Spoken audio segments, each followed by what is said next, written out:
19th August, Government of West Bengal, Department of Health and Family Welfare.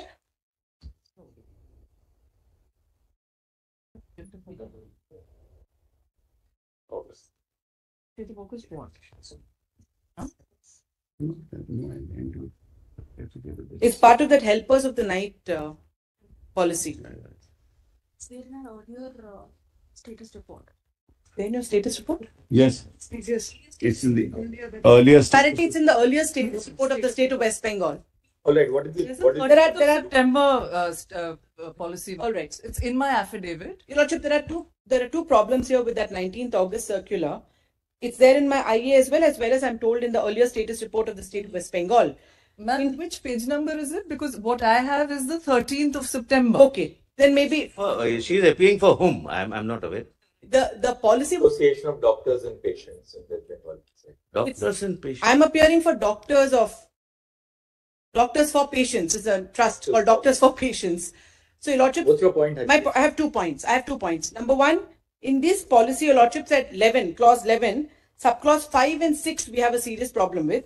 One is working hours of women, including women doctors, should not preferably exceed 12 hours at a time. Second, wherever possible, night duty may be avoided for women to the extent possible. Now, this is the policy of the state of West Bengal, and our doctors have a serious problem with this.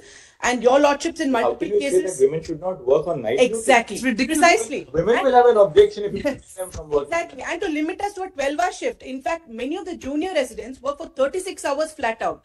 Now, this is directly impinging on gender and being employed at all. Completely right.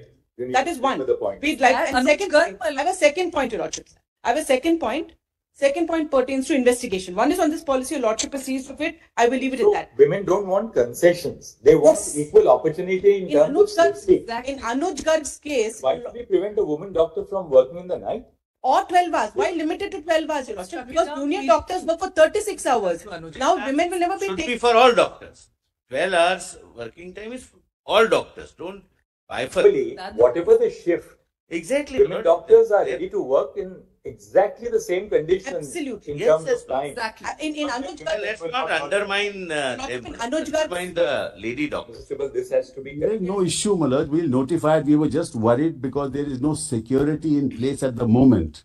No, but I want to make sure. The answer to it. I want to make sure, Malad, the answer to it is you must ensure security is in place. I know, Malad, that's the point. Women that you will not be working after.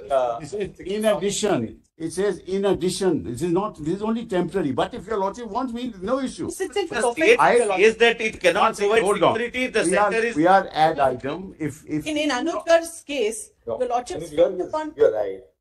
We said that look, romantic paternalism. The law, the provision of the Act, Punjab Excise Act was that any establishment which serves liquor will not have a woman. We struck it down. Of course, you should strike it down, Malad. There's no issue. Therefore, two things, Mr. Bal.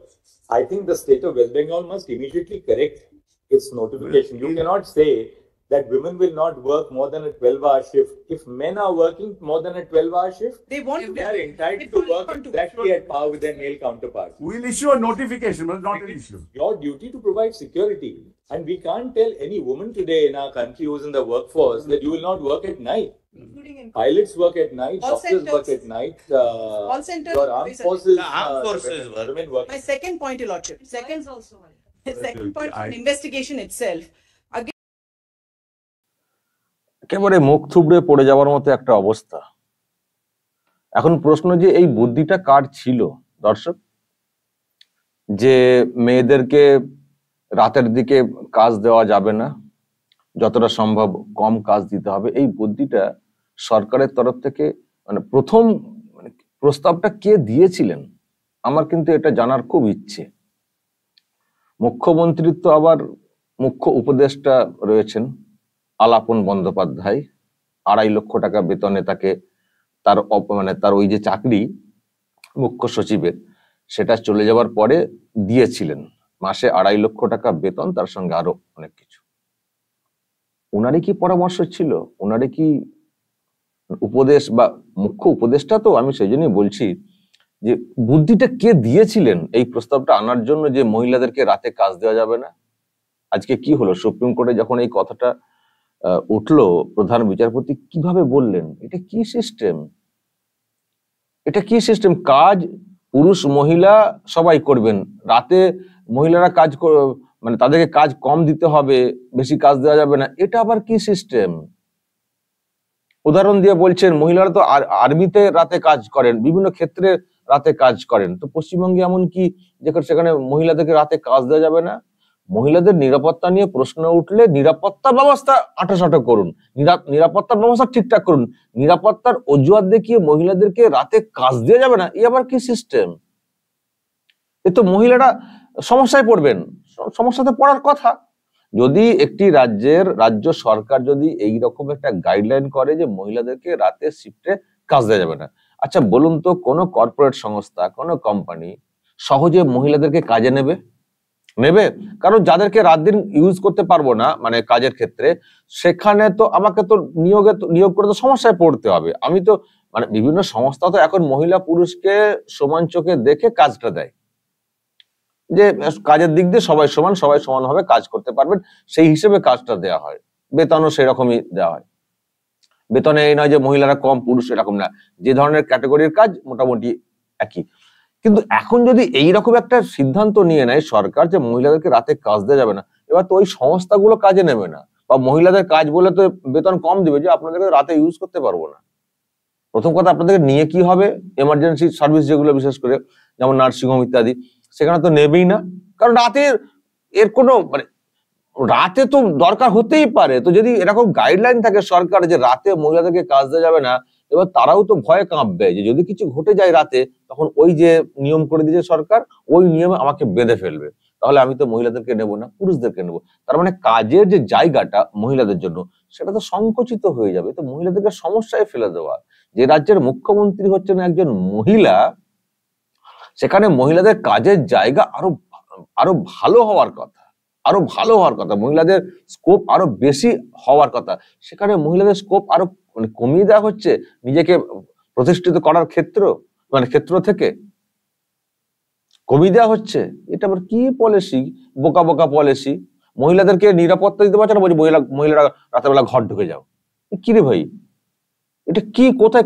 আমি শুধু ভাবছি যে বুদ্ধিটা কার মাথা থেকে এসছিল, এই বুদ্ধিটা কার মাথা থেকে এসেছিল যে মহিলাদেরকে কাজে মানে কম দিতে হবে, রাতের দিকে ডিউটি দেওয়া চলবে না, অমুক তমুক এত ঘন্টা ডিউটি। এটা কার? এটা করে দিলে মহিলাদের কাজের আর স্কোপ থাকবে আমাদের বাংলাতে? বিভিন্ন সংস্থা তারা অ্যাভয়েড করবে যে না, মহিলাদেরকে নেওয়া যাবে না, সমস্যায় পড়ে যাবো, ফালতু নিয়ে রাখবো, মাইনে দিতে হবে, কিন্তু আমাদের যখন দরকার রাত দিন আমরা ইউজ করতে পারবো না, নেবেই না, তাহলে কাজের স্কোপটা তো কমে যাবে। আর আমরা বলছি মহিলারা এখন সমান অধিকার, মহিলাদের জন্য আমরা অনেক কাজ করছি। এই অনেক কাজ লক্ষ্মীর ভান্ডার দিয়ে বাড়িতে বসিয়ে রাখবো, ভোটের সময় ভোট দিয়ে দিবেন, ব্যাস হয়ে গেল, ঘর সংসার করবেন, ব্যাস, আর কিছু না। এই কাজের জায়গাতে যদি এইরকম গাইডলাইন দেওয়া হয়, মহিলাদের কাজে কেউ নেবেন? বিশেষ করে বেসরকারি সংস্থাগুলো, কর্পোরেট সংস্থাগুলো, যারা কাজটা বুঝে নেবে কখনো? তো আজকে এইসব নিয়ে বলতে গেছিলেন ওনারা, দেখুন আমরা কত কাজ করছি মহিলাদের নিরাপত্তার জন্য, আমরা রাতে বেরোতে মানা করছি, দিয়েছেন সপাট করে। আবার কি সিস্টেম? কপিল সিব্বল রাজ্য সরকারের যিনি আইনজীবী, পরিষ্কার ওনাকে বললেন এটাকে চেঞ্জ করুন, কারেক্ট করুন। আবার কি পলিসি? আপনারা নিরাপত্তা দেবেন, নিরাপত্তা বিঘ্নিত হলে মহিলাদেরকে ঘরে ঢুকিয়ে দেবেন না। মহিলারা যাতে করে রাতে দিনে যখনই তারা কাজের জায়গায় যেতে চান যাতে যেতে পারেন, তার জন্য প্রপার সিকিউরিটির অ্যারেঞ্জমেন্ট করবেন, ব্যবস্থা করবেন। সিকিউরিটি নেই বলে মহিলাদেরকে বাড়িতে ঢুকিয়ে দেবেন না, এটা পরিষ্কার বুঝিয়ে দিয়েছেন প্রধান বিচারপতি। আর আমি যেটা বলছিলাম, এটা কার মাথা থেকে এসছে? দর্শক আমাকে একটু বলুন তো, এটা কি মুখ্যমন্ত্রীর মাথা থেকে এসছে? হ্যাঁ, মুখ্যমন্ত্রীর মাথা থেকে এসছে। উনি এতদিন ধরে রাজনীতি করছেন, মহিলাদের জন্য নাকি ওনারা অনেক করছেন, কত ওনাদের দলে নাকি মহিলা এমপি সংখ্যা একটা বিরাট, মহিলাদের ব্যাপারে বিরাট, আর মহিলাদেরকে ঘরে ঢুকিয়ে দিচ্ছিলেন। ভাগ্যিস এই বিষয়টা এখানে উঠেছে সুপ্রিম কোর্টে, এটাকে কারেক্ট করার জন্য প্রধান বিচারপতি পরিষ্কার ডিরেকশনটা দিলেন, নাহলে তো ওটাকেই লাগু করে দিয়ে মুশকিল করে দিচ্ছিলেন। কারা সরকার চালাচ্ছে? আমি কেন বলছি যে যিনি বসে রয়েছেন মুখ্যমন্ত্রীর চেয়ারে একটা একটা অযোগ্য, একজন অযোগ্য মুখ্যমন্ত্রীর চেয়ারে বসে থাকার যোগ্যতা নেই, যিনি এইরকম একটা মধ্যযুগীয় একটা সিদ্ধান্ত নিতে পারেন বা তার সরকার নিতে পারে কারো পরামর্শে। এই আবার কি মুখ্যমন্ত্রী? কে মুখ্যমন্ত্রী? একে না সরালে রাজ্যের কোনো উন্নতি হবে? দর্শক, বাংলার কোনো উন্নতি হবে? কখনো শুনেছেন এরকম? আগেরও তো সরকার ছিল, কখনো এইরকম সিদ্ধান্ত নিয়েছে? সবসময় মহিলাদের কাজের স্কোপ বাড়ানোর জন্য চেষ্টা করেছে তাদের মতো করে, কিন্তু এইরকম শুনেছেন যে মানুষ মেয়েদেরকে ঘরে ঢুকিয়ে দেওয়া, বেরো না বাবা, বাইরে চোর আছে, ডাকাত আছে, বেরো না, চোর ডাকাত দূর করো, তোমার কাজ মানে দূরটা তো তোমাকে করতে হবে। মানুষ কেন নির্ভয়ে বেরোবে না? চোর ডাকাত আছে, ধর্ষক আছে, বেরোবে না? এখানে পরিষ্কার হয়ে যাচ্ছে যে তার মানে রাজ্যটা মহিলাদের জন্য কতটা নিরাপদ, সেই জন্য মহিলাদেরকে বাইরে বেরোতে মানা করা হচ্ছে রাতের দিকে। ভাবুন, এখানেও পরিষ্কার হয়ে যাচ্ছে। আর এদিকে ফুটানি মারছেন কলকাতা নাকি সেফেস্ট সিটি, সব থেকে নিরাপদ শহর, আর ওদিকে বলছেন রাতে মহিলাদেরকে কাজ দেওয়া যাবে না, বেশি কাজ দেওয়া যাবে না বা কম ডিউটি।